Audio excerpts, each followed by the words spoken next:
6:03 on a Wednesday morning. It's May 21st. We're at 58 degrees. The rain could be heavy at times today. Highs in the low 60s.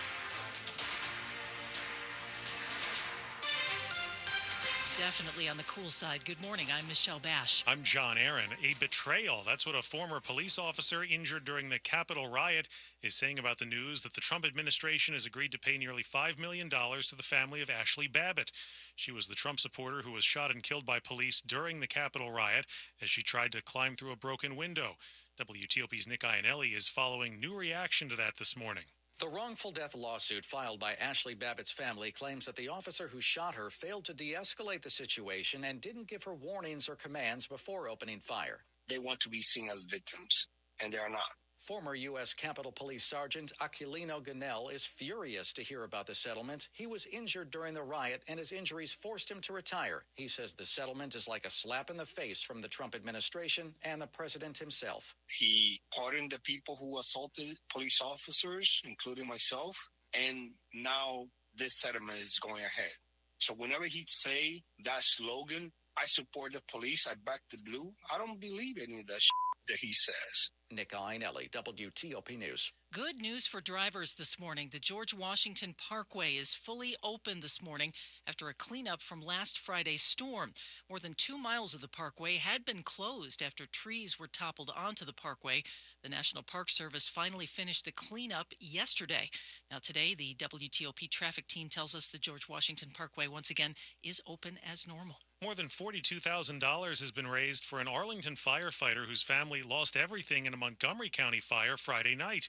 WTOP's Mike Murillo reports the veteran firefighter involved says this was the first night in his life during which he was afraid of a fire. When the fire spread to his family's home in Gaithersburg, Maryland, Arlington County Fire Captain David Zuniga says, I thought I was going to lose him that day, so I was scared. I was very nervous. When his daughter alerted him to the fire early Friday morning, he would run downstairs and take the garden hose and try to wet down the side of his home and a neighbor's home to buy them all some time. I would have never expected the kind of fire load we were confronted with. Security camera footage caught his family's escape. Footage of my wife running down the stairs and the windows breaking as fire and smoke was rolling over her. He would also notify his neighbors. The house is on fire. We got to get out. Everyone escaped unhurt, which he says is the most important thing.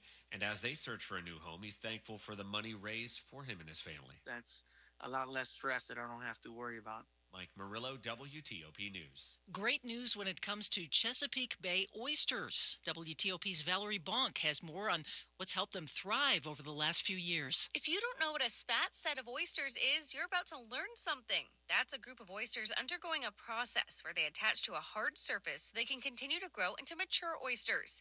Mike Wilberg, a professor at the University of Maryland Center for Environmental Science, said these spat sets of young oysters, a reduction in disease, and restrictions on harvesting in some areas has helped them thrive in the past 20 years.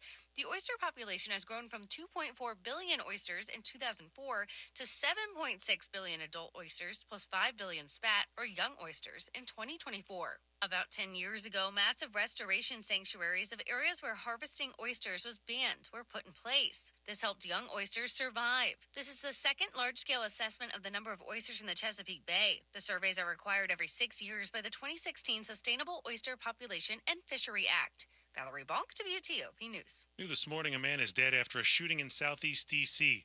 Police say that just after 9:30 last night, they found the man unconscious and not breathing on 3rd Place Southeast in the Navy Yard area near Washington Canal Park. He was pronounced dead at the scene. Investigators are searching for a possible suspect and what may have led to the shooting.